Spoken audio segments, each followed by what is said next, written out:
Bonjour à tous, c'est dans ce magnifique paysage que j'ai envie de vous souhaiter à tous mes meilleurs vœux pour l'année 2017.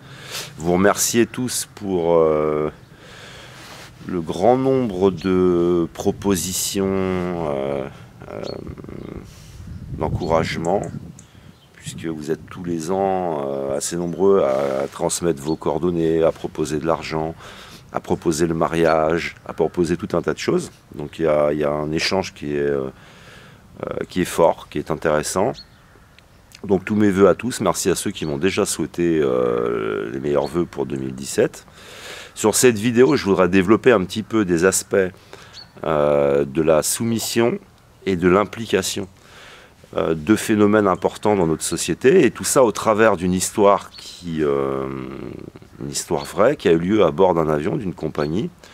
Et je vais vous donner un petit peu les détails pour vous permettre aussi de prendre en compte ces aspects, ces mécanismes qui sont autour de nous, les aspects psychologiques qui nous amènent parfois à cette forme de soumission, c'est-à-dire la regarder avec du recul, ne pas être dans la stigmatisation. Ça revient à ce que l'on peut retrouver souvent sur internet où on est stigmatisé de mouton, puisque moi j'ai été un mouton aussi à ce moment-là. C'est quelque chose qui revient régulièrement, où on est encore dans des catégories, on est encore séparé, on est encore dans la division. L'histoire que je vais vous raconter, c'est l'histoire d'un équipage, d'une petite compagnie. Donc vous avez un commandant de bord, un officier mécanicien, un OMN, c'est un officier mécanicien mais navigant. Vous savez, c'est des cockpits où vous avez 3 personnes à bord du cockpit. Vous avez le pilote, le copilote, et vous avez cet officier qui est là. Vous avez un certain nombre de membres d'équipage avec un chef de cabine. On est sur un vol affrété par la compagnie Air France, mais qui affrète donc une petite compagnie parce qu'elle n'a pas les avions à disposition pour pouvoir assurer ses services, pour pouvoir assurer toutes ces lignes. C'est un vol qui va très mal se passer d'un point de vue technique, c'est-à-dire que je ne vais pas entrer dans tous les détails du vol pour raccourcir un petit peu l'histoire et parler de la soumission et parler éventuellement aussi de l'implication tout en développant, mais il va y avoir un problème technique à bord, un problème électrique, un problème très grave, et les passagers, les membres d'équipage vont se faire une très très belle frayeur. Ils vont faire un atterrissage d'urgence de nuit, donc un atterrissage forcé, à cause d'un problème électrique. Vous savez tous que les avions de nouvelle génération, l'ensemble des systèmes sont multipliés. Comme ça, si un système lâche, il y en a un autre qui prend le relais. Là, on est à bord d'un avion qui est interdit de vol aujourd'hui en Europe. C'est un ancien avion Boeing, une ancienne génération d'appareils où tout est électrique, hydraulique, mais il y a très peu d'électronique en fin de compte. Il y a quand même un pilote automatique, hein. Il y a certains systèmes, et c'est vraiment les avions de dernière génération, avion qui va disparaître de notre ciel aujourd'hui et qui est interdit ici dans cette région du monde. Donc on a un problème technique à bord, ça se passe très mal, les passagers sont morts de peur, l'avion atterrit, donc un atterrissage forcé en Corse, et l'avion va être immobilisé pendant plusieurs jours. Mais ce qui est intéressant dans cette histoire, c'est qu'à bord de cet avion, l'ensemble des membres de l'équipage sont tous en CDI, sauf le commandant de bord. Et ce commandant de bord, au milieu d'une période qui était déjà une période de crise, va être en contact une fois sur place avec le directeur technique de la compagnie, qui lui, bien sûr, n'a pas vécu les événements. Et ce commandant de bord est un petit peu prêt à tout pour ramener cet appareil, puisque vous êtes très nombreux à le savoir, mais il reste des personnes qui ne savent pas qu'un avion ne doit, doit en tout cas le moins possible rester au sol, puisque au sol, l'avion ne te rapporte rien. Ce qui veut dire que dans les planifications, on va tout faire pour qu'un avion vole en permanence. Même de nuit, tu vas essayer de t'arranger pour qu'il fasse un vol de nuit, plutôt que d'être coincé dans un aéroport le temps que l'aéroport ouvre pour pouvoir refaire un vol. Alors tu essayes aujourd'hui, avec par exemple des logiciels, de faire en sorte que cet avion va voler en permanence et en fonction des créneaux qui te sont offerts par l'aviation civile, par l'organisation internationale qui gère les planifications des vols. Alors tout ça, c'est très compliqué à gérer. Et donc ce commandant de bord qui désire lui accéder à un CDI, va vouloir faire repartir cet avion, tout d'abord avec des passagers. Ensuite, au travers de discussions, il va proposer de ramener l'avion sans les passagers, mais avec les membres d'équipage. Mais ce qui est intéressant, c'est qu'au travers de tous ces événements qui sont effrayants pour tout le monde, ce commandant de bord est prêt à tout pour ramener cet avion. Et les personnes qui sont en CDI dans cet équipage, au départ, ne vont rien dire et vont presque être prêts à remonter dans cet avion sans passagers pour le ramener à Paris-Orly. Ce qui est intéressant, c'est qu'il y a un membre d'équipage à un moment donné qui va dire écoute, ton avion, tu vas le ramener tout seul. Moi, je n'ai pas à remonter dans cet avion, ça ne va pas. Ce qui s'est passé, vous n'avez pas été capable d'en définir la source, vous n'avez pas été capable de le réparer, puisqu'en fait, cette panne électrique fait absolument tout sauter à bord, c'est-à-dire tous les systèmes sautent, absolument tous, et l'avion se met en éclairage d'urgence. C'est-à-dire qu'à bord d'un avion, vous avez des batteries, et si l'avion a des problèmes, vous le verrez souvent, on le voit dans des films, des fois les préparations d'urgence, on voit que ce n'est plus le même éclairage qui éclaire l'avion par exemple. Et là ça veut dire que l'avion passe en mode batterie et ils vont se retrouver plusieurs fois durant ce vol dans ce mode-là. C'est-à-dire tout lâche à bord et on n'est pas capable d'expliquer. Donc du coup vous avez un membre d'équipage qui lui est, n'est pas hiérarchiquement le commandant de bord, c'est lui qui décide, c'est lui qui a les responsabilités. Et c'est un membre d'équipage qui à un moment donné va dire non, ton avion tu vas le ramener tout seul. Et d'un membre d'équipage ça se répand à un deuxième, à un troisième, ce qui va faire qu'à la fin l'équipage va descendre de l'avion, va aller à l'hôtel et va revenir avec un vol Air France. Ce qui m'intéresse c'est l'aspect de la soumission. Parce que quand je vous parle de moutons, je vous parle de tout ça, on peut voir que dans un lieu, dans un avion, dans une simple histoire, vous avez des personnes qui sont prêtes en tout cas, de par la soumission hiérarchique, ne pas oser dire quelque chose. C'est ce qui s'est passé. Et là, on a aujourd'hui, il faut un éveil de la conscience pour prendre conscience de tout ce qui se passe, de tout ce qui va mal. Par exemple, pour ma part, je ne manque de rien. Je n'ai pas de maison personnelle, je n'ai pas de richesse personnelle, mais je ne manque de rien. Ce qui va me faire réagir, c'est l'éveil de ma conscience et entrer dans une implication. Je m'implique dans tout ce qui peut se passer aujourd'hui. Je me connecte au tout.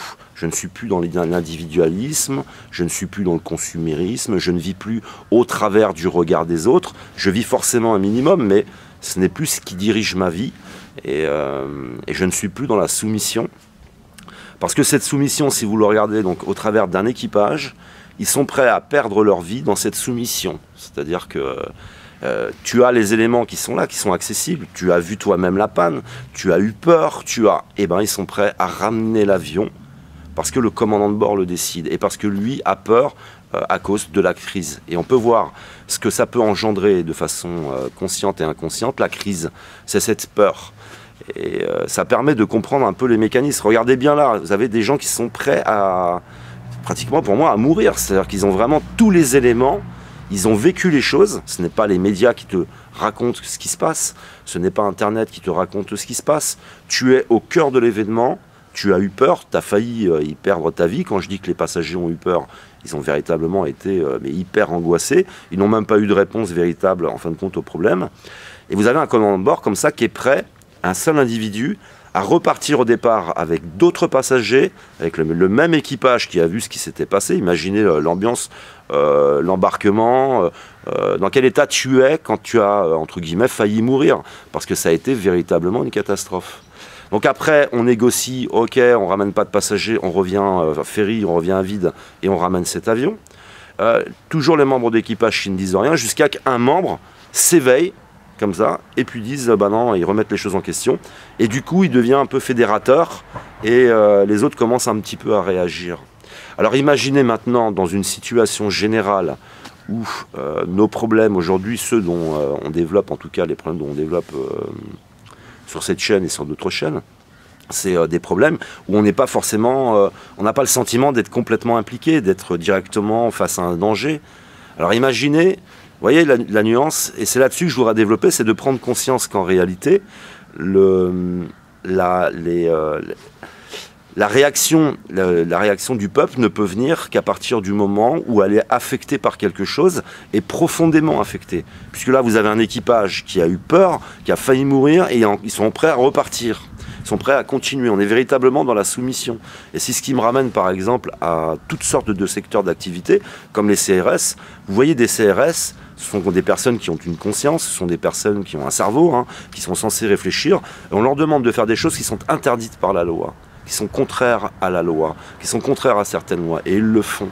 Et chez les militaires, c'est pareil. Dans tous les secteurs d'activité, vous avez toujours des personnes qui sont prêtes à aller plus loin. Parce qu'on s'est véritablement construit dans un schéma très individualiste. Ça commence avec les parents. Parce que les parents, par exemple, vous faites une bêtise, c'est vous qui êtes censé avoir honte, les parents ont honte à votre place. Et vous commencez à interagir avec le monde en fonction des réactions du monde, mais plus en fonction de vous-même. Et on n'est pas dans l'implication, je m'implique dans quelque chose.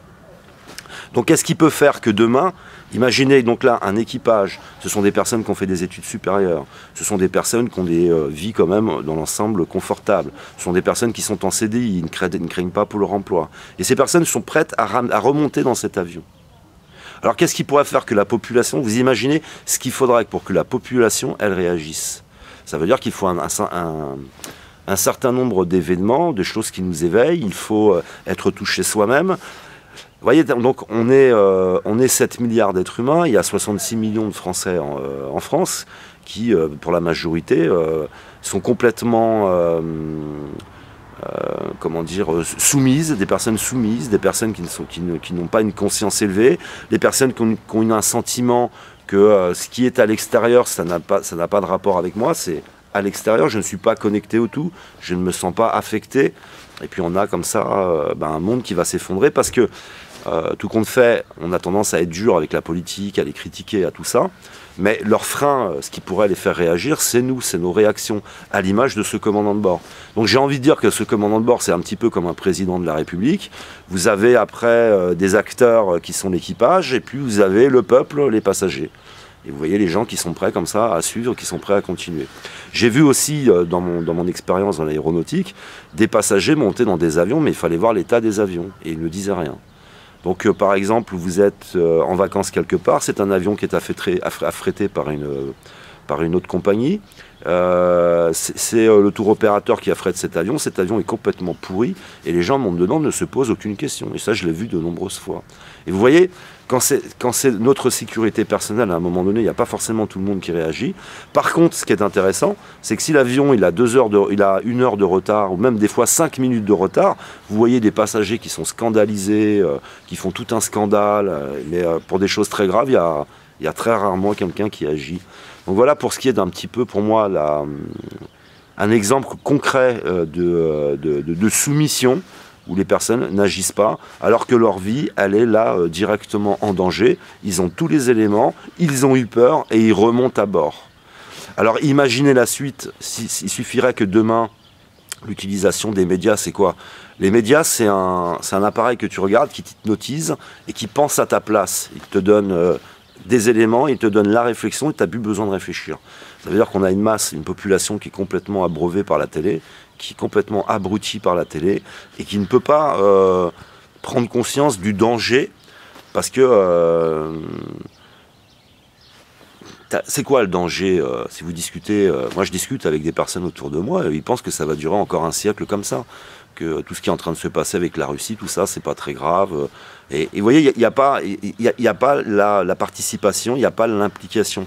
Ça me fait penser aux déchets, vous savez, le tri des déchets. À un moment donné, il n'y en avait pas, ça causait un problème, et on a réussi à nous impliquer. Et vous avez vu la volonté qu'il a fallu qu'il y ait derrière pour nous impliquer à trier les déchets. Vous avez des personnes qui trient les déchets, parce qu'ils se disent, attention, si quelqu'un fouille dans mes poubelles, je risque d'avoir ou honte, toujours à vivre au travers du regard des autres, ou alors je risque peut-être une amende, puisqu'à un moment donné, il était question de mettre des amendes à ceux qui n'appliquent pas les règles, ou de ne plus, prendre leurs ordures. Donc vous voyez, c'est toujours quelque chose de très fort derrière, qui va venir à un moment donné faire que tu vas véritablement t'impliquer. Donc vous voyez, entre implication et soumission, il y a le problème de la crise, où j'ai vu en entreprise de nombreuses fois se passer des événements qui étaient parfaitement injustes. Tout le monde savait que c'était injuste. Les gens vont parfois même en discuter entre eux autour d'un café. Mais au moment de l'événement, personne n'intervient. Par exemple, un licenciement, moi j'ai eu souvent le cas où j'étais toujours impliqué. J'y allais. mais je n'étais pas... ayant eu une vie où en fait j'ai dû être autonome très vite, j'étais quelqu'un, vous savez, un petit peu comme ce qu'on appelle les écorchés vifs, les personnes qui interviennent, quoi. Tu peux pas rester sans rien dire. Mais c'est pas lié à ma personnalité, j'ai pas une personnalité qui est mieux qu'une autre. J'ai une vie qui m'a un petit peu forgé différemment, qui m'a aiguisé différemment. C'est la vie qui a fait ça. Mais rien nous est offert aujourd'hui pour aiguiser justement l'implication et sortir de la soumission. Et on est toujours dans un sentiment qu'on est là pour vivre quelque chose de très individuel, c'est ta réussite personnelle vis-à-vis des autres, tu vis vraiment au travers du regard des autres. On le voit, hein, je l'ai expliqué par exemple, où vous avez les cabines téléphoniques qui disparaissent, maintenant il y a des portails à toutes les maisons, des digicodes avec des caméras, tout devient électronique, tout se ferme. Moi, je l'ai vu au travers de mon village. On est comme ça dans un parfait individualisme. Et ce qui peut, à un moment donné, te sortir de cet individualisme, ce sont des événements qui vont faire que tu vas te reconnecter aux autres. Donc, on a d'un côté la connexion qui s'est perdue. On s'enferme dans nos appartements. Là où j'expliquais qu'en fait, autrefois, quand on était beaucoup plus dans un esprit de communauté, tu avais plusieurs parents, tu vivais à travers la communauté. Il existe d'ailleurs des centaines de communautés dans le monde qui fonctionnent très bien, ce n'est pas des sectes, et on voit qu'il s'y passe des mécanismes que l'on ne retrouve plus aujourd'hui. Et ce qui va un petit peu réinverser le système là, pour les années à venir, c'est comment dire, l'arrivée d'Internet qui nous permet de nous réimpliquer, qui nous permet de nous reconnecter les uns avec les autres au travers d'Internet, même si c'est virtuel. Il y a une transmission comme ça de connaissances, d'expériences, parce qu'il est aussi compliqué pour vous comme pour moi, hein, les uns et les autres, d'avoir une certaine façon de penser sans au minimum avoir vécu des expériences, avoir médité sur des sujets. Méditer sur des sujets longuement, ça prend énormément de temps. Alors on va avoir comme ça une implication qui va se refaire à travers Internet, une entre guillemets sortie de la soumission puisque ça nous permet de nous éveiller. Mais on voit bien que les mécanismes de la non-implication et les mécanismes de la soumission sont une catastrophe et nous sommes éduqués par l'éducation nationale qui fait elle aussi en sorte, vous savez, on avait tendance à stigmatiser la Chine, leur forme, comment dire, d'éducation, mais en fin de compte, en France, on est à un degré différent, on est manipulé au travers de l'histoire, puisqu'on sait de plus en plus maintenant que tout ce qu'on nous a appris, c'est faux, il y a beaucoup de choses qui sont fausses, qui permettent à l'État de nous faire avoir une certaine notion de la réalité. Toutes nos réalités à tous, les uns et les autres, elles sont toutes différentes, on a tous des notions de la réalité qui sont différentes. Je voudrais aussi développer sur le fait, souvent on en veut à... Moi j'essaye de vous éveiller hein, sur des mécanismes, vous ferez, après ça agit sur vous, vous allez aller vers une réflexion ou pas, vous allez aller plus loin ou pas, mais c'est de toujours moi casser la division, parce que ça c'est aussi une division. Les gens soumis, les gens qui ne sont pas impliqués, c'est encore, je suis divisé de ceux qui ne sont pas impliqués. Je suis divisé de ceux qui sont dans la soumission. Et le meilleur moyen d'en parler, c'est de nous éveiller sur des mécanismes qui sont simples, hein, c'est de la psychologie. Et puis si on les comprend, on n'est déjà plus dans un point dur avec les autres.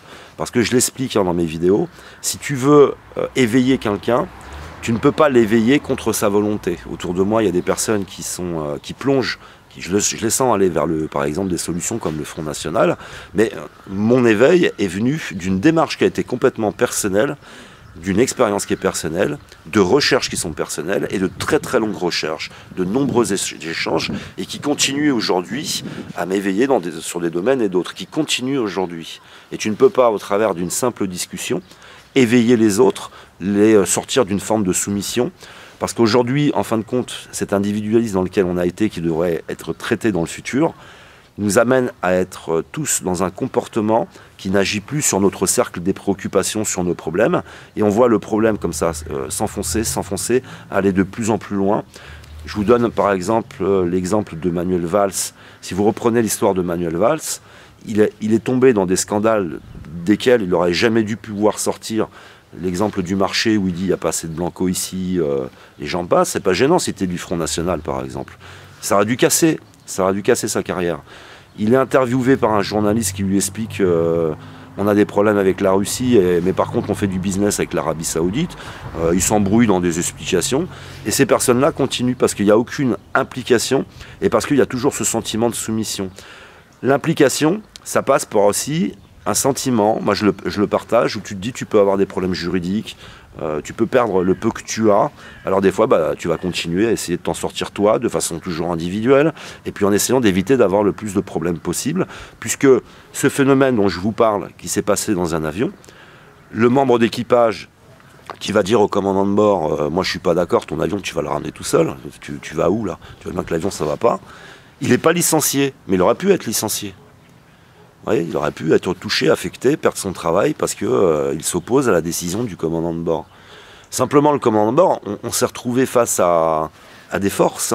Le commandant de bord, si personne ne dit rien et que ça se passe mal et qu'il s'en sort, il peut dire bah non, c'était pas si grave que ça. Mais là, quand il commence à y avoir des membres d'équipage qui s'y opposent, il sait à l'avance qu'il va devoir s'expliquer face à la DGAC parce qu'il y a eu un problème, par exemple. Et il va devoir s'expliquer aussi, puisque les autres ont signalé que ça allait pas. Mais si personne ne dit rien, ça ne bouge pas.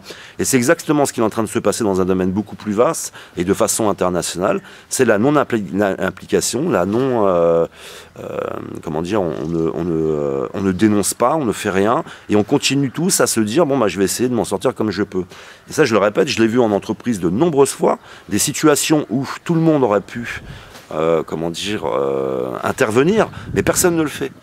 Et après, tout le monde en parle. C'est-à-dire que tout le monde a bien eu notion que ce qui s'est passé était injuste dans l'entreprise, ou dans la famille. Ça, je le vois aussi dans la famille. Ça peut être un parent qui a mal réagi, qui a été injuste. C'est absolument partout pareil. On ne s'implique pas. Et je crois qu'il faut vraiment méditer là-dessus. C'est-à-dire que prendre conscience, essayer de trouver toutes les petites raisons qui font qu'à un moment donné, entre certes notre histoire, l'éducation, nos parents, comment on a été éduqués, et comment, à un moment donné, on ne s'implique pas, et que ça ne peut pas s'équilibrer, il ne peut pas y avoir un équilibre dans nos organisations, parce qu'il n'y a pas d'implication. Et toujours ce sentiment, on est très infantilisé, on est les enfants de la République, on est des enfants de cœur. Et puis ce sentiment qu'en fait, dans cette relation marchande qu'on a avec le monde, où on construit son raisonnement, où en fin de compte, tout ce que je paye, si j'ai payé, mes problèmes doivent être résolus puisque j'ai payé. Et je ne m'implique plus, il n'y a plus du tout d'implication. Donc c'est un mot, puisque je l'explique dans mes vidéos, ce sont souvent les mots, on n'arrive pas à mettre un mot sur les choses. Il y a ce problème qui est donc lié à l'implication. On doit avoir, il y a des peuples qui sont beaucoup plus impliqués dans leur vie politique, où il y a beaucoup de référendums, on organise beaucoup de choses. Et il y a le peuple français qui est complètement soumis, qui n'a aucune implication, qui se révolte très peu, et qui est vraiment comme endormi, on est véritablement endormi. Et puis il n'y a plus rien. Pour moi, ce n'est pas combattre la politique, c'est aider le politique, en fin de compte, à toujours devoir réfléchir aux interactions qu'il va y avoir à partir du moment où il va dans une direction ou dans une autre. Mais c'est presque humain qu'à un moment donné, le mal prenne le pouvoir, puisqu'il n'y a plus aucune implication, et la majorité des gens sont dans une forme de soumission, et de soumission psychologique, liée à ce monde marchand, liée à ce mot de la crise, liée à... Voilà. Donc comprendre véritablement ces mécanismes, c'est comprendre les autres, et c'est pouvoir commencer à entreprendre une autre façon de communiquer avec les autres, pour ne pas être en conflit avec les autres, pour ne pas les stigmatiser de moutons. Par exemple, pour toutes les expériences que j'ai vécues dans ma vie professionnelle, les personnes qui ne se sont pas impliquées, je ne leur en veux pas, parce que j'ai complètement compris d'où viennent les phénomènes, pourquoi ces gens ne s'impliquent pas, qu'est-ce qui fait qu'ils ne s'impliquent pas, qu'est-ce qui fait qu'on est dans l'individualisme. Et c'est d'après d'essayer de communiquer avec eux avec de l'amour, de la compréhension, avec de la sagesse. C'est à l'égal des vidéos que j'ai faites sur la violence et la vulgarité, où vous avez des personnes qui sont persuadées que ça peut être une solution à nos problèmes, alors que la seule solution qu'il puisse y avoir à nos problèmes, c'est la sagesse. Mais il n'y a plus de sagesse, et ce mot, regardez sur Internet, il est très peu employé. Très peu. Même les personnes qui sont pour moi très favorables à des changements, j'entends jamais le mot sagesse. Vous voyez, on a anéanti la sagesse. Et ce qui est intéressant, ça, je l'ai développé sur d'autres vidéos. Vous voyez, la barbe. Comme je le disais, j'ai des amis qui m'ont dit tu t'es converti à l'islam, tu es devenu musulman. Alors que j'expliquais, dans toutes vos églises, il y a un barbu crucifié sur une croix.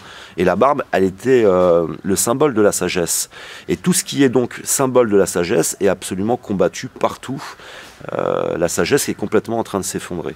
Voilà, c'est une vidéo pour prendre conscience que Vous imaginez bien que dans un appareil, avec un membre d'équipage qui est prêt à remonter dans un avion qui va se casser la gueule, imaginez, maintenant si on prend le problème de façon beaucoup plus générale en termes de politique, de géopolitique, d'économie, de diplomatie, de nos acteurs, d'étudier tout ça, on est dans une très très grande pauvreté et un immense individualisme. Et donc il faut, pour ma part, c'est vraiment comprendre tout ce qui nous amène à ça. Là, ici, sur cette vidéo, je n'amène pas tous les éléments qui explique le phénomène. Mais c'est une démarche après personnelle pour aller plus loin et pour pouvoir communiquer sainement, proprement, communiquer avec sagesse avec les autres et sans continuer à nous séparer les uns des autres, mais plutôt à nous comprendre et pouvoir aussi permettre par là, c'est pour moi aussi la possibilité de personnes qui vivent cette soumission, qui vivent cette non-implication, de pouvoir eux aussi dire dans les commentaires, en effet, je ne m'implique pas. En effet, j'ai ressenti un sentiment de soumission. Pourquoi ? J'ai un petit salaire, ma femme elle a un petit salaire, j'ai des enfants, j'ai très peu de temps, ne serait-ce que pour éduquer mes enfants. Il y a toujours des explications à la non-implication. Et ça, l'implication, ce n'est pas... c'est tout d'abord pour moi un problème politique, c'est-à-dire que cette implication doit nous être enseignée, on doit être sensibilisé par la politique elle-même. Et la politique, donc, pour moi, va s'effondrer parce qu'elle devient toute puissante. Il n'y a plus rien qui s'y oppose. Et c'est très humain. On voudrait juger, continuer à juger, on voudrait condamner. Mais tout ça est très humain. On vous donne de plus en plus de pouvoir. Il n'y a plus d'opposition. Par exemple, si je fais des vidéos, on a tous on a des variateurs psychologiques. Et puis à un moment donné, tu peux devenir trop sûr de toi, trop, trop d'assurance. Et tu vas commencer à dire des conneries. Pas que des conneries, mais un petit peu de conneries parce que tu prends un peu d'assurance et qu'il n'y a rien qui t'arrête. Et après, on a souvent des réactions dans les commentaires qui nous réajustent. Et on est comme ça dans une interaction avec le monde. Et ces réglages se font en fonction des interactions, des réactions de chacun. Et on se règle, on change, on évolue, on s'améliore. Mais s'il n'y a pas un retour, s'il ne se passe rien à l'extérieur, s'il n'y a pas d'implication, j'ai vécu personnellement des vrais changements sur Internet. Je faisais le con, je faisais des sketchs, ça en a agacé certains, ils te le font savoir. Et puis tu changes comme ça, puis tu te réajustes. Mais vous voyez bien qu'il y a une interaction avec le monde. Et donc il n'y a plus d'interaction entre le peuple et la politique.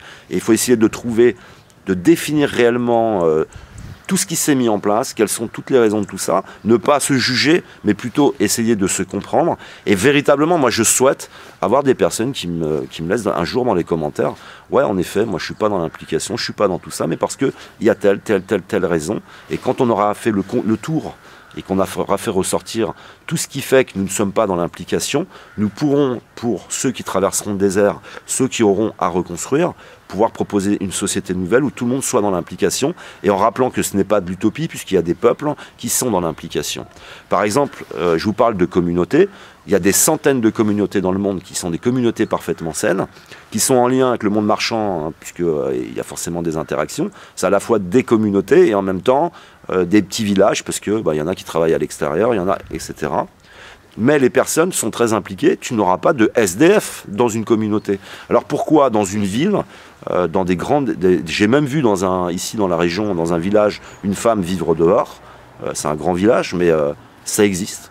Alors pourquoi est-ce possible est-ce qu'on voit une très grande quantité de SDF dans les grandes villes et tu n'en verras pas dans les communautés? Qu'est-ce qui se passe à un moment donné pour qu'on puisse passer devant les SDF et ne rien ressentir pour eux, ne plus avoir un sentiment qu'on n'est pas interdépendant, que l'autre ce n'est pas moi, alors qu'on fait véritablement partie d'un tout? Quels sont tous ces mécanismes qui nous font rentrer dans une très grande individualité, dans l'égoïsme, qui nous font vivre au travers du regard des autres, à vivre dans l'ego, parce que l'ego c'est pareil. Regardez vos acteurs politiques là dans le futur, il n'y en a aucun qui va vous parler des aspects de l'ego, des aspects narcissiques, qui est le moteur, c'est un puissant fond qui nous fait détruire la planète. Parce qu'on va consommer en fonction de ça. C'est un gouffre sans fin, c'est un vampire intérieur où on est là, on est des vrais vampires. Il faut toujours qu'on nourrisse cet ego, ces aspects narcissiques, et qui anéantissent. Et ça, vous savez, quand on fait ils organisent des grandes réunions pour l'environnement, ils me font bien rire parce que le seul moyen, par exemple, que l'on change nos comportements, c'est d'agir sur nous-mêmes, c'est d'agir sur notre psychologie, c'est d'agir sur notre conscience, c'est d'agir sur notre réflexion.